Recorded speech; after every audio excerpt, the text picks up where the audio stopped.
Hello, my friends. Today we will be discussing weighted means, but I want to start with a motivating example. Steve enjoys running, so he runs every day. Here's the distance that Steve ran on each day of the last week, as well as the pace that he ran per mile. How would you go about calculating Steve's mean pace per mile? Well, one approach would be to simply calculate the mean, as we traditionally do, by adding up all the paces together and dividing by the total. If we do that, we get 7 minutes as Steve's average pace per mile. But this calculation is missing something. We've ignored the fact that Steve runs longer on some days than others.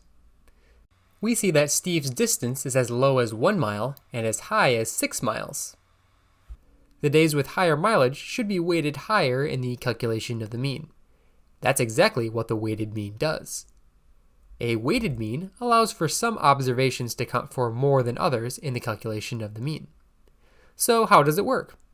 Here's the formula. The weighted mean is equal to each of the weights multiplied by each of the observations divided by the sum of the weights. X represents the data that we want to calculate the average for, and W represents the weights. In our example, we want to calculate an average pace, so X is the pace. The weights are represented by the distance ran on each day. Days when Steve ran longer distances should count for more in the calculation of the mean. So our weighted mean pace is equal to 2 times 6, plus 1 times 6, plus 6 times 8, plus 2 times 6, plus 5 times 7, plus 5 times 9, plus 1 times 7, all divided by the sum of the distances, 2 plus 1 plus 6 plus 2 plus 5 plus 5 plus 1. You don't really need the parentheses here in the numerator, but I put them in for neatness. This simplifies to 165 divided by 22, which is 7.5. So Steve's true average pace, when we consider how many miles that he ran each day, is 7.5 minutes per mile. Weighted means are frequently applied with percentages.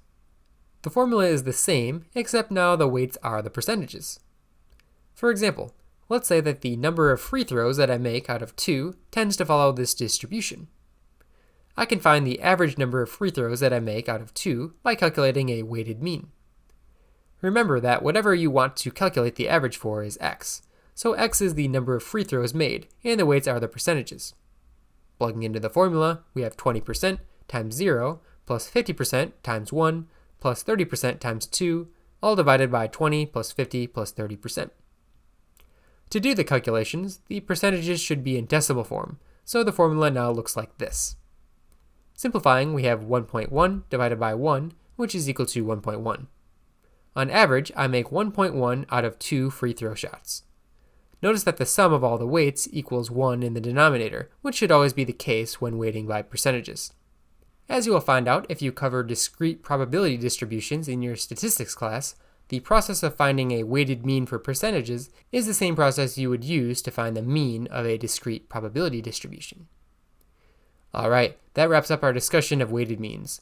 We will be exploring many more fun and exciting statistical topics that you won't want to miss, so make sure to check out our other videos.